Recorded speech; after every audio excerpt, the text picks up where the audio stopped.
a warning on the growing threat of EMP or electromagnetic pulse weapons.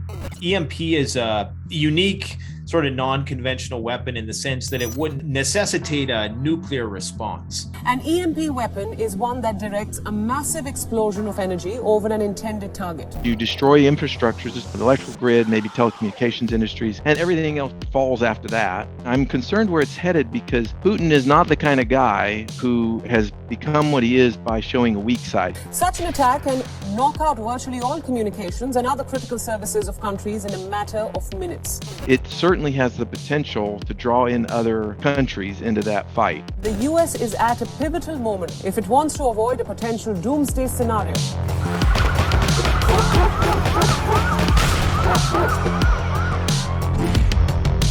Hi folks, Canadian Prepper here. So back today on the channel, we have Dr. Arthur T. Bradley, who is a NASA engineer. He has a military background as well, the author of many books, and he's also a prepper, of course. So welcome back, Dr. Bradley. How are you doing today? Thank you for having me.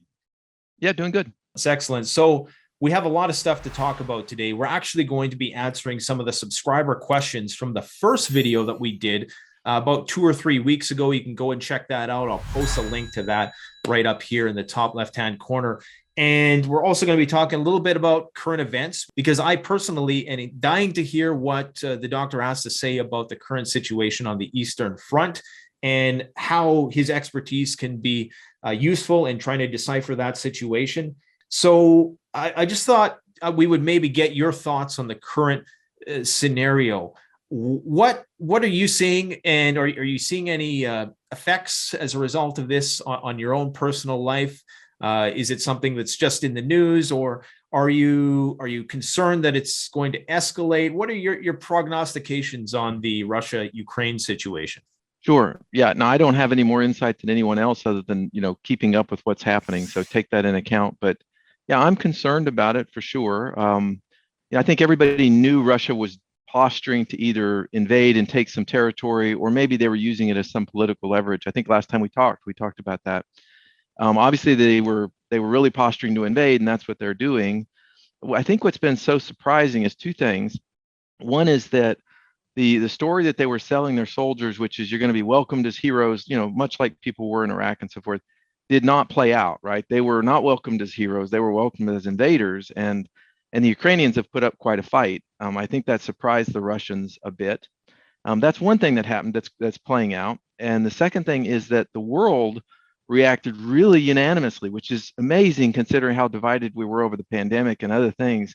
Pretty much almost without exception, of course, China being an exception, everybody kind of turned on Russia in the snap of a finger. Even Germany recently turned and imposed all these really heavy sanctions, financial sanctions, seized money and locked it up, just did a whole bunch of things to make life in Russia very difficult. As you know, the ruble has plunged about 30% or so, and it's likely to fall further. Their stock market, they had to close because they're just afraid it's going to collapse on them. Things in Russia are very troubling. And so I think that's very surprising that there was such a strong reaction, globally. And I'm concerned where it's headed because Putin is not the kind of guy who has become what he is by showing a weak side. He's not going to just say, okay, boys, come on home. We made a mistake here. That's not going to happen. So he has to figure out how he gets out of this mess. And there's kind of two ways. He either pushes forward, right? The hell be damned, and crushes however he has to the people in Ukraine. And he can do that. He has the forces to do that. Lots and lots of penalties there, lots of death and destruction that people will witness. Or he has to find some kind of a compromise that makes him look like he achieved something. Maybe he keeps some of the territories, some of the contested territories. I don't know. That's the best case, is they come up with something where he says, I'm just going to keep these regions and that's all we ever wanted anyway, and backs out. But I don't know where it's going. It certainly has the potential to draw in other countries into that fight. And you can see how that is. I mean, UK and Germany and everyone essentially is doing things against Russia. And at some point, Russia is going to do something against them as well. And then there's a question of tit for tat and how far does that go? And I don't know. We're sending weapons into Ukraine. That means US weapons are killing Russian soldiers. Well, that's serious, So we're headed somewhere, but I don't know where. But it is a bit scary. Absolutely. And what you had said about they may potentially choose the option of just taking the territory, the Donbass, and saying, well, that's a victory. And I can't remember how it was said before, but there's a strategy in some war which is like 2 steps forward, 1 step back. So then you at least get more than what you started with, and it doesn't seem like a total loss or a waste of time. So that could potentially be what they're setting up for. But I, like you, think that because of the authoritarian nature of Russian society, you almost have to maintain that strongman sort of persona. So it's likely that this is not going to end just at the Donbass. It's like it's going to have to go all the way now, especially with Ukraine's ambitions to be integrated into the EU. And of course, not that it will ever happen for probably a long, long time, but the request to have nuclear weapons put in Ukraine, which I'm not sure was just Zelensky riffing or what it was, but there's a lot of reasons why I think Russia is kind of a do or die situation for itself. So at least that's how I think they might view this, especially for Putin now, who, people are saying that he wouldn't have factored in all these sanctions, but I find it hard to believe that he wouldn't have factored in this sort of response.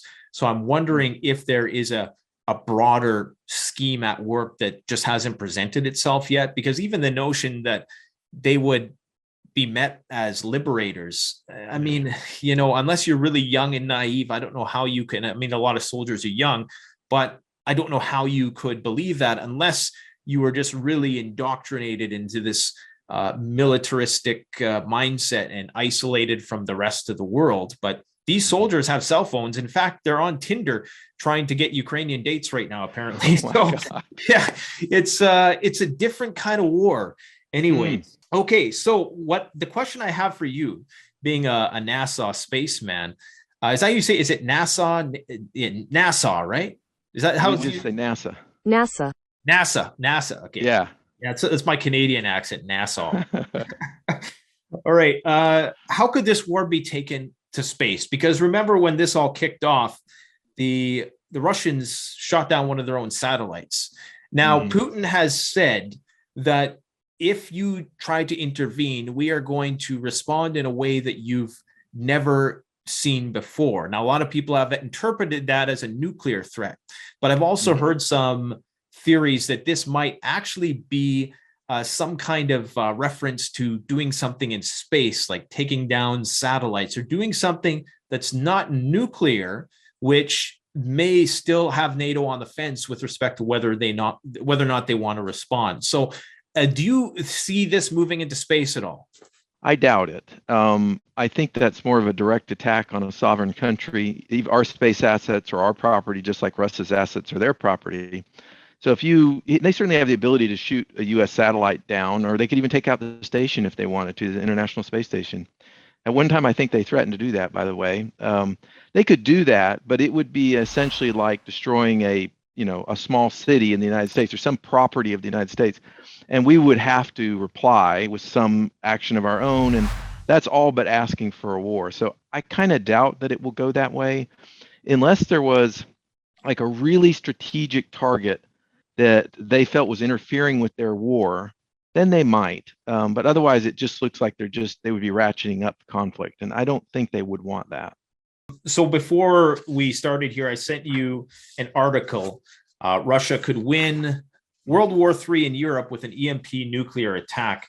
And I guess the theory being put forth there was that Russia has super EMP weapons specialized for high altitude EMP attack that could potentially generate 100,000 volts per meter, and that these would somehow be deployed over Europe, basically disabling its power grid and its capability to respond. And then Russia would go in, and that was one possible scenario. This was written by Peter Pry, who was a co-author, I believe, of the EMP Commission report. So what is your take on that thesis? Well, there's a lot of interesting facts in it. Obviously, Dr. Pry did a lot of research in there. I know he's very knowledgeable about EMP. I think it's kind of a worst case description, though. It's one of those cases where if everything went Russia's way, then they would be in that position. My view of it is you have, United Kingdom and France both being nuclear powers in Europe, not counting Russia, of course. And you have other countries that can develop nuclear weapons, like Germany, for example. As soon as the first tactical warhead launched, they would know within seconds there's been a tactical warhead launch from Russia. The folks in France and the folks in the United Kingdom would have to decide, what do we do about that? That's a nuclear attack of some sort. And I suspect there would be other missiles launched immediately, because they don't know what's happening. There's not going to be like, oh, that's an EMP weapon going up. They're just going to know a nuclear warhead was launched, or maybe multiple warheads have been launched. So it would be all but, I mean, it would be the biggest gamble you could make, Russia could make, would be to launch a nuclear warhead like that. Could they detonate it and cause a huge EMP and take out a lot of the infrastructure? Sure, yeah, they could do that. But it's a gamble, a huge gamble, because the effects of an EMP are not precise. You don't know exactly what's going to get taken out. And the military systems of these nuclear powers are very likely hardened against EMPs. We've had many years to develop that hardening technology. So they would very likely still be viable and able to respond accordingly. I think it would be all but suicide to do that. And even if everything went their way and they took out all the other capabilities of their military partners, the United States is bound by NATO to defend those countries. So we wouldn't be taken out, and we have several thousand nuclear warheads that could deploy. So like I say, I don't see a winning scenario in that without vast consequences for Russia. Is it possible? Yeah. Is it likely? I don't think so. EMP is a unique sort of non-conventional weapon in the sense that it wouldn't necessarily necessitate a nuclear response. Now, if they could somehow pull off the EMP without the French and the Brits perceiving it to be an incoming nuclear threat, and of course they launching their missiles in response because they don't know what's going on, if they were able to somehow pull that off, I guess, would there be a justification then for U.S. to start lobbing nukes over, or other countries? I guess what do you think the response would be if an EMP was put up by some country? Because I don't think there might be, of course, you wouldn't know the public sentiment because all the technology would be off, but it would be hard to justify a nuclear response to a non-nuclear attack, if you know what I mean. No, it's a fair point. If Russia were to quickly get on the phone and say, hey, we launched 3 warheads, but don't worry, they're not going to strike your cities. They're going to just detonate high above you and disable you for us to come in. That's the best case, right? And if the Brits and the French said, oh, I believe them based on trajectories, that's what it looks like it's going to do, they would then launch their own EMP nuclear weapons over Russia, right? I mean, that's the nicest thing they could do. That would seem fair, right? I mean, and that doesn't play out real well either. So they're not going to sit there and go, okay, I don't think they're going to hit us, so we'll just wait and see what happens. I don't see that happening. So I don't think it would be a good thing any which way it plays out. Fair enough. Okay, we'll leave it at that. And do you feel that electromagnetic pulse weapons, in light of the current situation that we're facing, do you feel that they could or would be deployed in any capacity? And when we say EMP weapons, you talked in our last talk about weapons that are not necessarily high altitude nuclear warheads, but actual EMPs that we'd use maybe on the ground or launched from an airplane or something like that. Do you think that we could potentially see something like that being employed? Yeah, it's possible over some of the maybe, Kiev or one of the main cities or something. If they wanted to disrupt communications and the ability for folks to figure out what's going on, they could do something like that. Keep it very localized. I don't know that would draw any more condemnation than a large missile hitting something and killing a bunch of civilians. So I think it's possible. And I'd be surprised why they haven't done something like that yet if they could do it, because when you look at who's winning the information war, clearly, Ukraine is winning that, and they're winning the hearts and minds of everybody around the world. So you would think if they had something like that at their disposal, that they would be using it. Is there localized EMP weapons that would only affect a given range? Yeah, they could detonate at lower altitudes, for example, and it's an area of effect kind of thing, line of sight sort of thing. So they could detonate a nuclear warhead at a lower altitude and get an EMP type effect. There are also smaller EMP type weapons that could be used. I don't know that they're fitting for this particular battle when you're battling a city like that. They do have, I'm sure, control of the airspace, so they could put what they want up in the air. But it may be one of those cases, especially if they have to use a nuclear detonation to cause it. It may just be a line they don't want to look like they've crossed, right? Because the headlines would read, Russia detonates nuclear warhead, right? That's all everyone would know is Russia just went and did nukes, right? And they may not be willing to do that, and they may not even think they need to do that. They have lots of cluster bombs and other kinds of techniques of killing lots of things and destroying lots of property. So they just may not feel like they need to go that route. Yeah, it occurs to me that I think that the Russian strategy is to try to preserve as much critical infrastructure because I think they're trying to inherit an asset as opposed to a liability. So it would seem to me that if they were going to deploy something like that, it would be useful. But like you're saying, if the only way you can do it is with a nuke, then you obviously wouldn't want to do that. That's pretty bad optics, detonating a nuclear bomb over a city. That's probably going to get global condemnation pretty quick. What other non-nuclear, like what would a non-nuclear EMP device look like? Just out of curiosity. There's a number of different ones. There's one called a Vercator, which is kind of like a little bomb that can go off. They were developed, a number of years ago. These are old technology, and I'm sure there's modern technologies that are classified that I don't know anything about.